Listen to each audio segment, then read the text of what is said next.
So the types and sources of financial aid. What is financial aid? So in my mind, the definition of financial aid is any money that is going to help your student pay for college. And financial aid is usually characterized into three types. The first is grants and scholarships. And that is really the best type of financial aid. That is money that is awarded to your student and does not need to be repaid.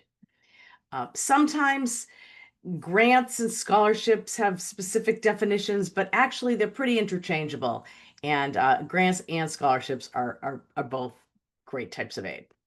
But then there are two others. There's federal work study, and that is a program where a college awards your student a work study allotment, and that allows your student to work on campus, sometimes off campus as well, but mostly on campus when they're attending college, and work a number of hours weekly, say 10 hours weekly, and then receive a paycheck. And that's usually used to pay for sort of personal and miscellaneous expenses.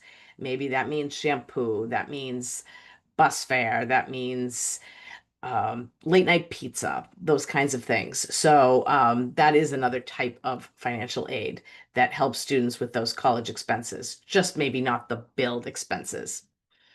And then a third is federal student loans. And while you may not think that loans is really financial aid, I will explain on the next slide why federal student loans specifically are a type of aid for students. So here is a little bit more about federal direct student loans, and they have properties that most other loans don't have. So the first is the student is the sole borrower on this loan. So this could be an 18-year-old with no credit and no job, for example, even. And the student can get a federal direct student loan just by virtue of being a student in the hopes that they will then graduate, get a job, and be able to repay. So that makes it unique. Student is sole borrower, and there is no credit check done for these loans. These loans also have two types. Part of the loan can be subsidized, meaning the federal government will pay the interest on these loans while the student is in college. And another portion of these loans could be unsubsidized, meaning the federal government is not paying the interest while the student is in college. But the student does not need to repay these loans until 6 months after graduation. It's just that right before graduation, on an unsubsidized loan, any interest that accrued would be added in to the loan balance. These federal direct student loans also have low fixed interest rates. Currently, the interest rate is 6.39, not super low at the moment, but that's because these interest rates are generally tied to general interest rates. But that will change every year. But once your student borrows a certain loan at a certain interest rate, it is fixed for the life of the loan. And let's look at the right of your screen and you'll see the loan limits on these specific federal direct student loans. As a freshman, a student can borrow $5,500. As a sophomore, a student can borrow $6,500. And as a junior and a senior, they can borrow $7,500 each year. So there are some limits. And then the last reason that these loans are unique and why they're considered financial aid is there are options for how the student will repay these loans. So let's say a student takes the full amount of federal direct student loans, using those limits on the right, they would end up borrowing over 4 years about $27,000. And what that would translate into is about a $300 loan payment per month for 10 years. That's under the regular repayment plan. But let's say a student finds that they graduate and their salary at their job doesn't allow them to pay the loans on top of what they might be paying in rent, or maybe they need to buy a car.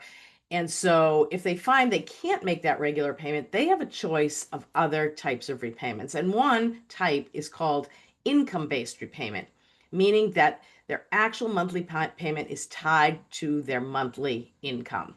So if a student's income doesn't allow them to make the regular payment, they can pay a lower amount and they will pay that longer for a longer period of time. However, they can also, as they go on in their career and start to earn more, they can pay more at a later time. But it really allows students to be able to manage these loans.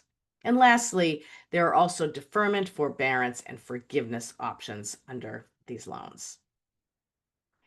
And so, where does all this financial aid come from?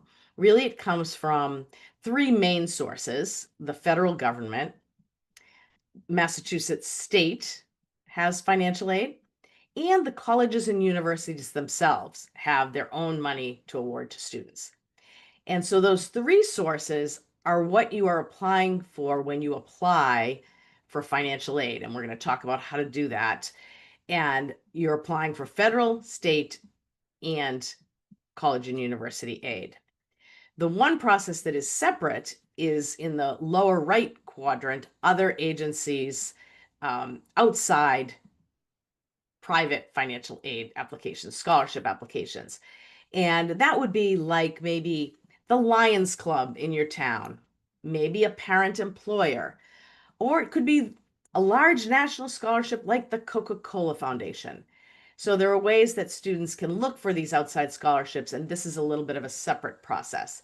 So the two ways students can look for these are stay in touch with local scholarships through their school, listen if their guidance office, offers any scholarships. Your employer, again, looking around for those, or by using some scholarship um, websites and finding. We've given you two here, MEFApathway.org and fastweb.org. So students can look for scholarships online, put in some information about themselves, and receive a list of possible scholarships to apply to. And I'll end with the good news on this slide. We hear so much about the high cost of college, and it is high.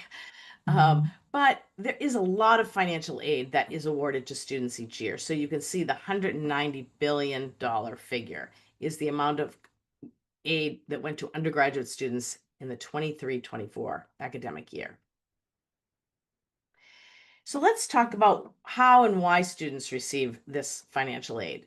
One way students can receive financial aid is based on merit.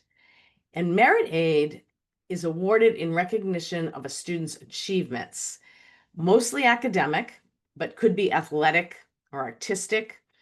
And so I will say, go on the record as saying that students who get really good grades in high school have a better chance of receiving higher amounts of merit aid from colleges.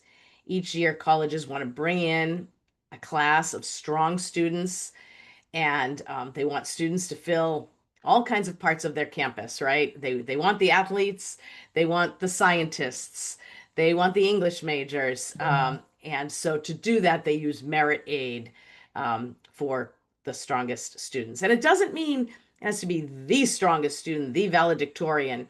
It just means students who are going to be high in their admissions pool. Sometimes at some colleges and universities, the whole top half of the class could receive some merit aid. So pay attention, and it's a great way to encourage your student to work hard in high school so that they can receive some merit aid.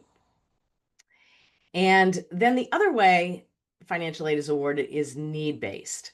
And that's based on your family's eligibility or need, as is determined by the financial aid formula from the information that you put on the financial aid forms when you're completing them. And that's what we'll talk about now.